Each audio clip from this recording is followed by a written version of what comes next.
Thank you. I was standing over there, many of you may or may not know that, and as I was watching it from this angle, it took me back to teen camp, where you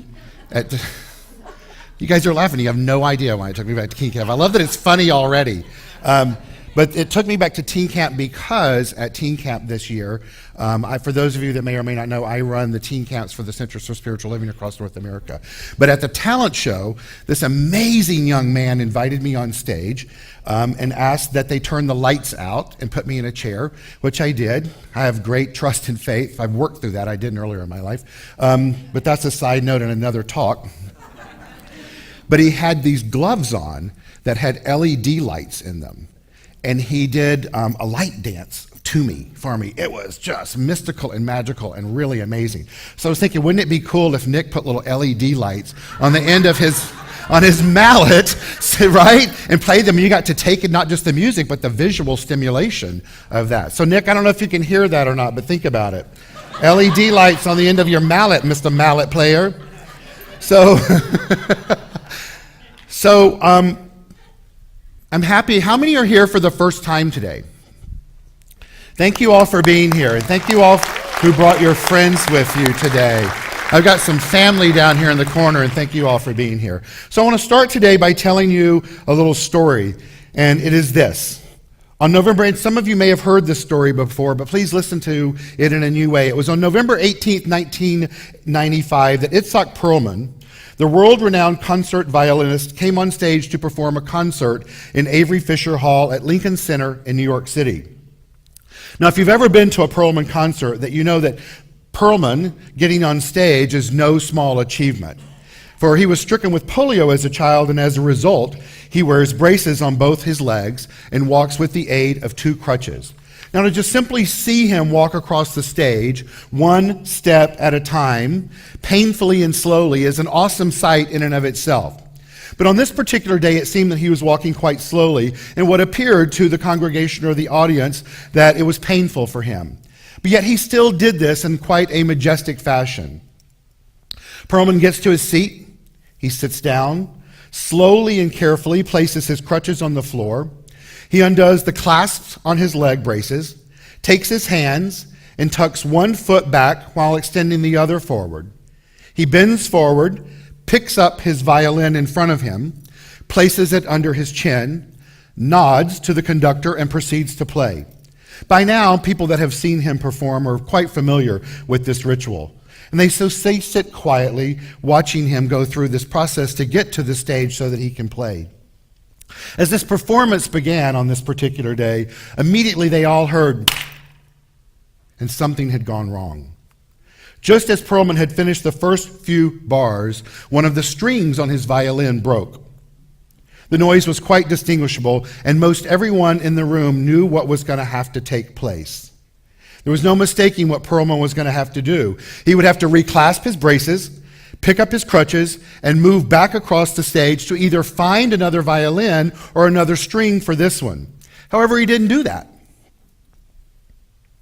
The audience sat in silence throughout the entire auditorium as they watched Itzhak Perlman sitting on stage with his eyes closed in what seemed to be an eternity. He opened his eyes and signaled to the conductor to begin again. So the orchestra began, and he began playing from the beginning where he had started before, and he played with such passion and such power and such purity that everyone was awestruck. This, of course, because up until that very moment, it was believed that it was an impossibility to play such a symphonic work with just 3 strings. However, Itzhak Perlman refused to know or believe that. It was obvious as he was playing, he was modulating, changing, recomposing the piece in his head. And at one point, it sounded as if he was detuning the strings to get new sounds or music from them that they had never played or been made before. So he finished. And just like right now, there was this awesome silence in the room. And then one by one, the audience began to clap and to cheer, and this thunderous applause ensued, and a standing ovation took place. Itzhak looked at the audience and asked them to sit. He smiled and wiped the sweat from his brow, and looked at them and said, not boastfully, but in a quiet, pensive, reverent tone, "You know, sometimes it's the artist's task to find out how much music you can still make with what you have left." Yeah. Sometimes it's the artist's task to find out how much music you can still make with what you have left. The power of my message this morning for you is my life, ... Am I living it? My life, am I living it? Now, I know for Itzhak Perlman, what unfolded for him is probably much like what's happened for many of us in this slide, right? Where we have this plan, that we're on this trajectory in life. And yet, what happens? It shows up differently. Why is that? That's because the nature of life itself is not just dependent on what we do or think, because there is a power that's behind us, behind all of life, if you will, that is responding to our consciousness, and as a result of that brings forth what is in our consciousness, and there's no way for us to know what the sum total is that's in our consciousness. The key to life is not the plan that we have, but how we react to what takes place when the plan is unfolding, whether or not it's in alignment with that which we have designed or not. Life, in the traditional sense, is defined in this way: the condition that distinguishes animals and plants from inorganic matter, including the capacity for growth, reproduction, functional activity, and continual change preceding death. The second traditional definition is this: the period between birth and death. Now, the metaphysical definition of life is this: the animating principle of being, that inner something that makes everything live. This morning, I want us to look at the concept of both the traditional aspect of life, that time between birth and death that we have on this planet, but more importantly, I want us to look at the metaphysical concept of that. It is that animating principle of being that exists within each and every one of us. It's that inner something that makes every one of us live. And to take a look today at our lives, not just from the perspective of the everyday activity of our lives, but are we living in alignment with the life principle that exists within us, and in so doing, choosing qualities or thoughts or beliefs that are in alignment, that are inherent with us as expressions of the divine, and trusting that the principle of life that is animating that which is showing up in our experience is doing its part. And if not, how we react to that. Now, the great metaphysician Raymond Charles Barker writes about it in this way. He says, the principle of life is that life responds by corresponding. Your life becomes the thing that you've decided it to be. Now, how many of us today are experiencing a life that is reflective of what we thought we decided it to be? Some of us may, some of us may not. For me, some of it yes, some of it not. The key is not about whether it is or isn't.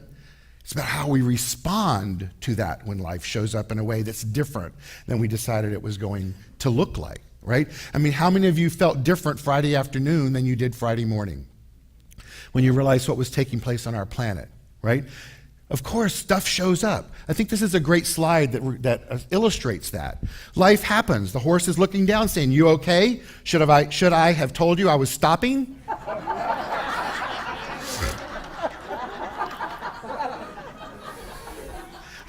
Janet likes that.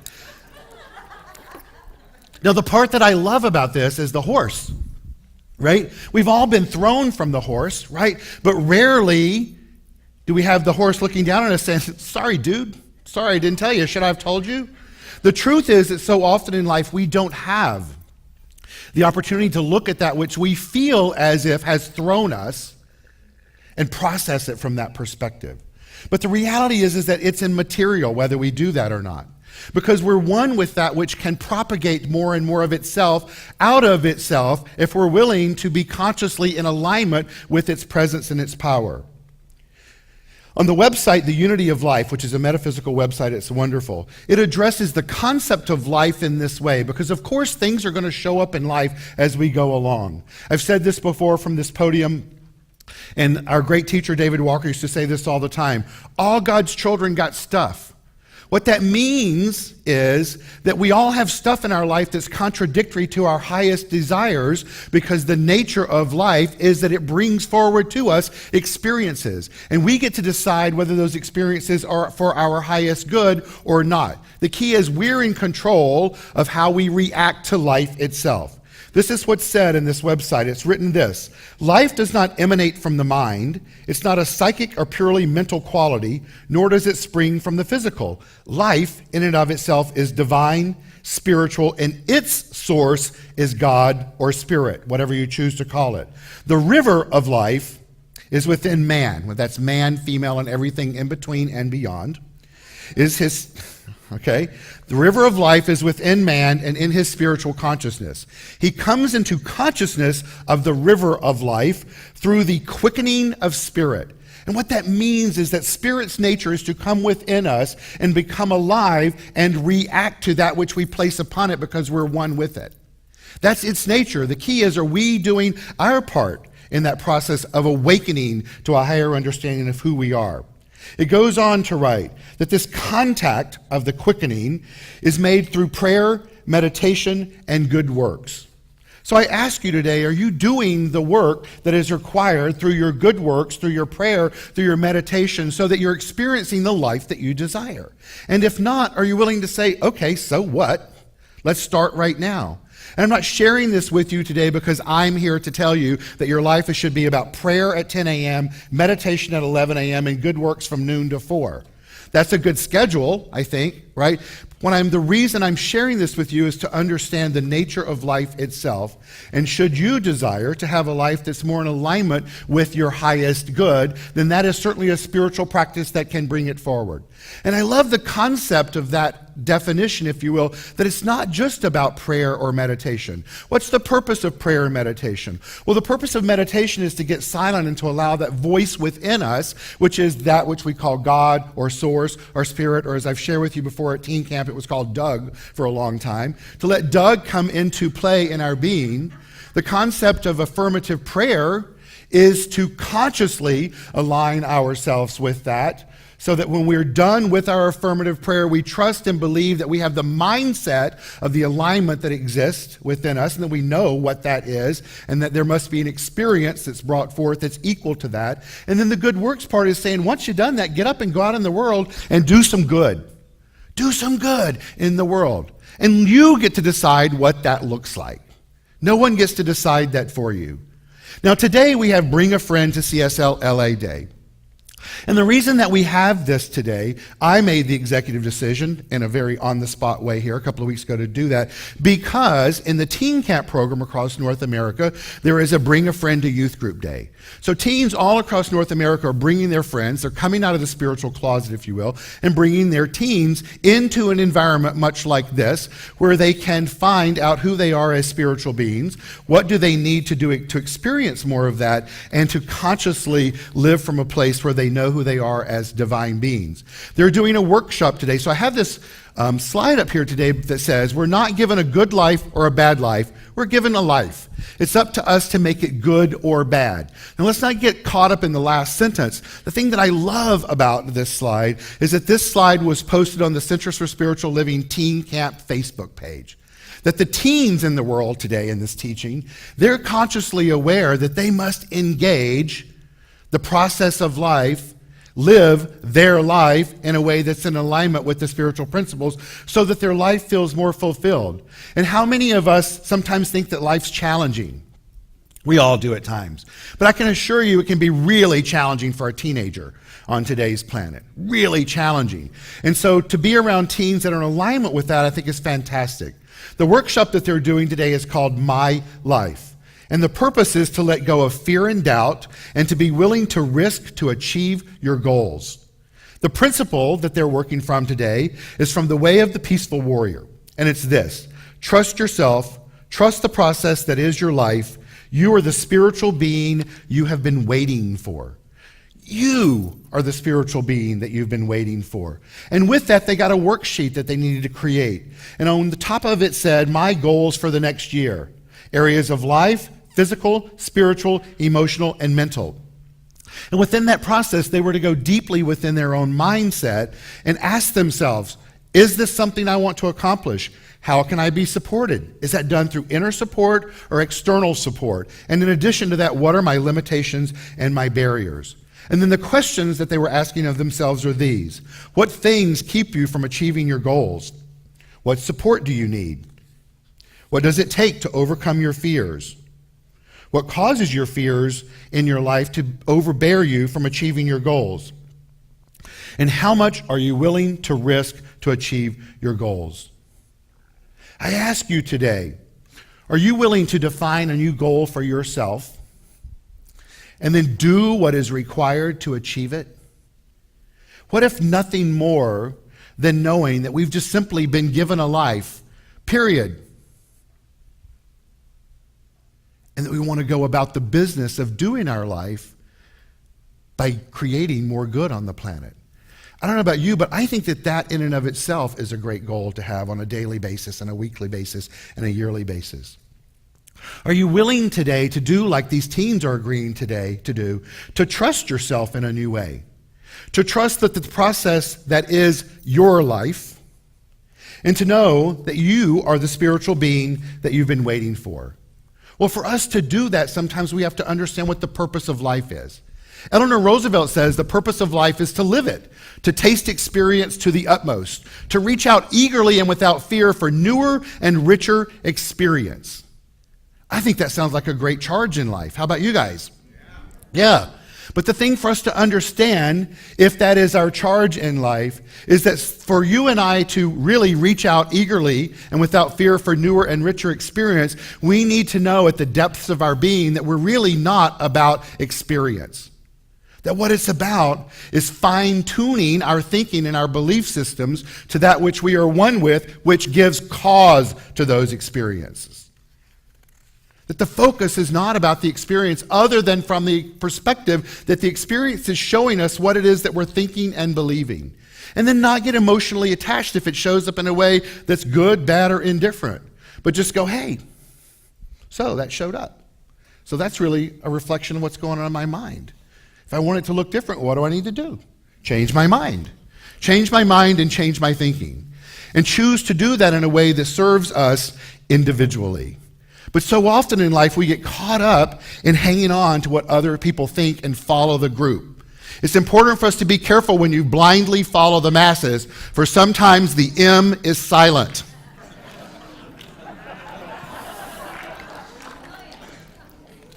And what's even worse is if you're leading the masses and the M is silent.